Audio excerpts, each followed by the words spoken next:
किती वेळ घेणार बरं?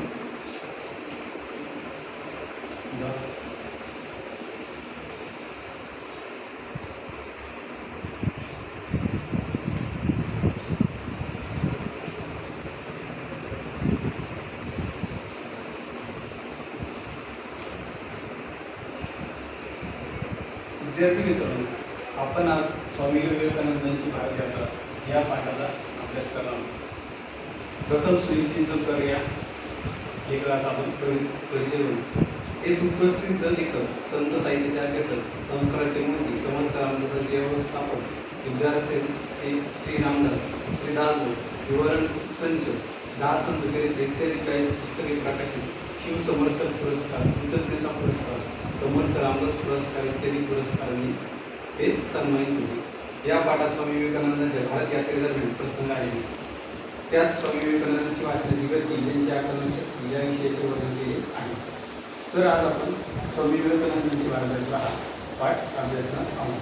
त्यामध्ये सर्वप्रथम मी जे वाचन करतोय ते सर्वांनी आपल्या पुस्तकात लक्ष देऊन बघा. ज्या देशात आपल्याला सेवा करायची आहे, ज्या समाजाची आपल्याला सेवा करायची आहे, तो देश, तो समाज एकता डोळ्यात घालून घाला म्हणून स्वामी विवेकानंदांनी हिमालयापासून तर कन्याकुमारीपर्यंत भ्रमण केले. पोरबंदरच्या वास्तव्यामध्ये स्वामी विवेकानंद काही इंग्रजी ग्रंथांचे खंडचे खंड वाचत असे. ते रोज एक खंड वाचायचे आणि तो ग्रंथपालाला परत करायचे. त्यांनी 3 खंड एकेका दिवसापासून वाचून परत केले. ग्रंथपालाने स्वामी विवेकानंदांच्या शिष्यांना विचारले, स्वामीजी, न वाचता पुस्तकं परत करतात वाटतं, कारण एका दिवसामध्ये एवढा मोठा खंड वाचून होणे हे शक्य आहे, शक्यतेच्या बाहेर आहे, तसे घडूच शकत नाही. या काही लोकांना ग्रंथालयातून जागी जागी पुस्तकं न्यायची आणि ती न वाचताच परत करायची अशी सवयच असते. थोडं चाळायचं आणि वाचल्यासारखं दाखवायचं, तसेच बहुतेक का साधू करत असे. शिष्यांनी हे सगळं स्वामीजींना सांगितलं. चौथ्या दिवशी 4था खंड घेण्यासाठी स्वामीजी स्वतः गेले. त्यांनी तो ग्रंथपालाकडे मागितला आणि त्याला सांगितले, पहिले 3 खंड माझे वाचून पूर्ण झाले आहे. तुम्हाला शंका असेल तर त्याचे तुम्ही काही पण विचारा. आता या पॅरेग्राफचं आपण सविस्तर वर्णन करू किंवा चर्चा करू. प्रत्येकाने आता नीट लक्ष द्यायचं. ज्या देशाची आपल्याला सेवा करायची आहे, त्या समाजाची आपल्याला सेवा करायची आहे, तो देश आणि तो समाज एकट्या डोळ्यात घालून घालावा म्हणून स्वामी विवेकानंदांनी हिमालयापासून कन्याकुमारीपर्यंत भ्रमण केले. म्हणजेच काय, तर त्यांना पूर्ण भारत यात्रा करायची होती. त्यासाठी हिमालयापासून म्हणजे आपले भारताचे वरचे टोक ते कन्याकुमारी एकदम शेवटचे टोक, हा पूर्ण भारताचा त्यांना प्रवास करायचा होता. आणि या सेवा करण्यासाठी मग कोणत्या भारतात काय काय गोष्टी आहेत किंवा तो त्यांना डोळ्यात कुठे कशी पद्धती परंपरा आहे किंवा कोण कसं शिक्षण जातं, या सगळ्या गोष्टीचा त्यांना अभ्यास करायचा होता. आध्यात्मिक असेल, सामाजिक असेल, म्हणून त्यांनी डोळ्याखालून घालावं म्हणजे काय, परीक्षण करावं. डोळ्याखालून घालणे म्हणजे काय, तर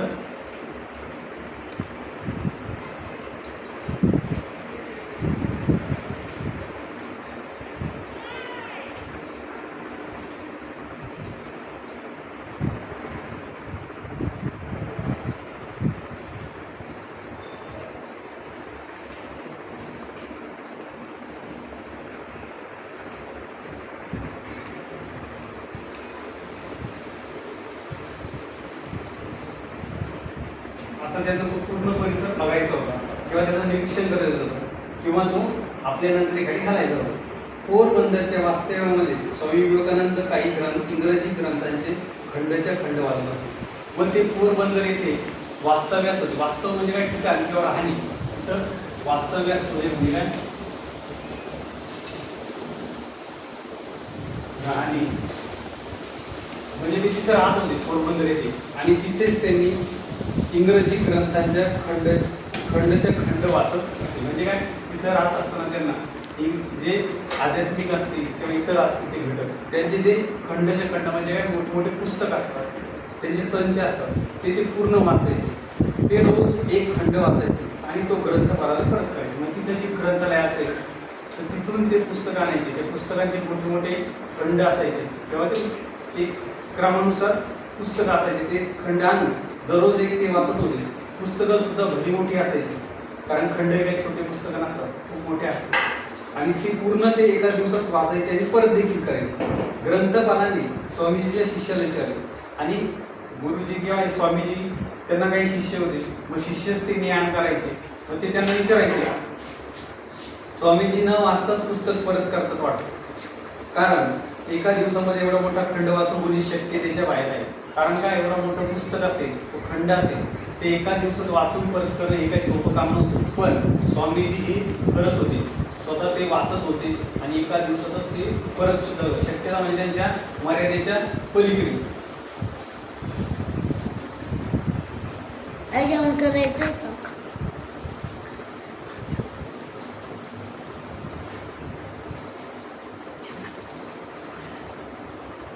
मग त्याचे ते मर्यादेच्या पलीकडे होते. एखाद्याची क्षमता नसताना सुद्धा शक्यता म्हणजे आपली क्षमता सुद्धा होऊ शकते.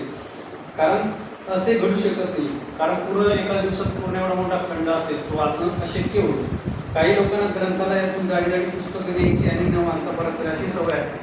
असं ग्रंथपाल त्या शिष्यांना म्हणतात. काही लोक फक्त पुस्तकं घेऊन जातात किंवा मोठे मोठे खंड घेऊन जातात आणि ते न वाचताच परत करतात. थोडं चाळायचं आणि वाचल्यासारखं दाखवायचं आणि बहुतेक हा साधू देखील हेच करत असतो.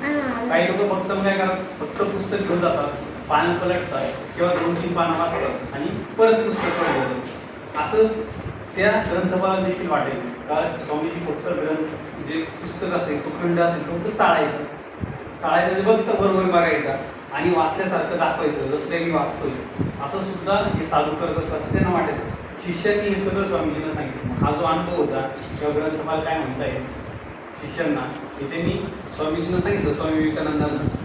आणि चौथ्या दिवशी चौथा खंड घेण्यासाठी स्वामीजी आता स्वतः गेले.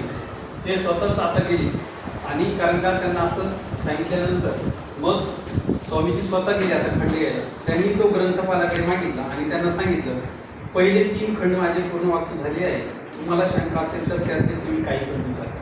कारण का त्यांना असं वाटायचं का स्वामीजी वरच्यावर पुस्तक वाचत असतील, चालतील किंवा फक्त काही निरीक्षण करून पुस्तक परत करायचे.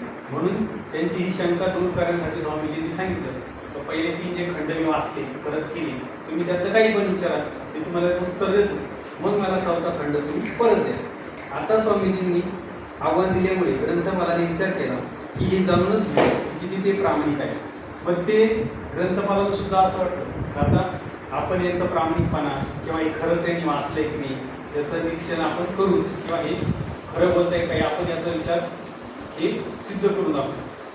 त्यासाठी त्यांनी मग ते किती प्रामाणिक आहे, कारण का स्वामीजी प्रामाणिक होते, आध्यात्मिक होते आणि ते दुसऱ्यांना उपदेश करायचे, म्हणजे स्वतःला खोटं बोलू शकत नव्हते. म्हणून त्यांचा प्रामाणिकपणा त्यांना तपासायचा होता.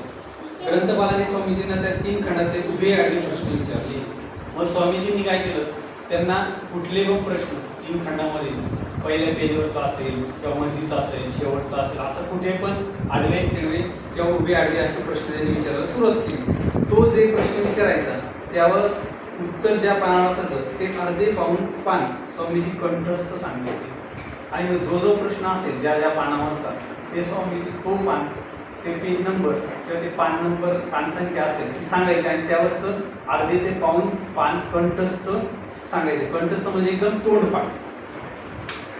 कंठस्थ म्हणजे काय, तोंडपाठ.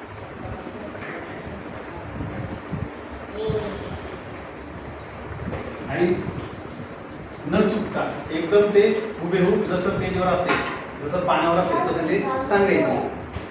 ते अर्धे पाऊण पान स्वामीजी कंठस्थ सांगायचे. हे पाहून त्या ग्रंथपालाने सांगितले, हे मानवी कक्षेच्या बाहेरचे काम आहे.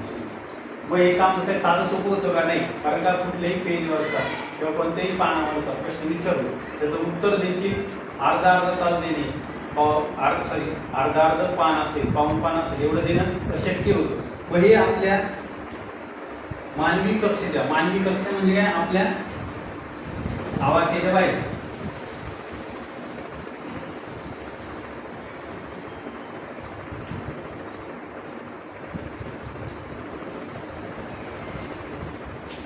मानवी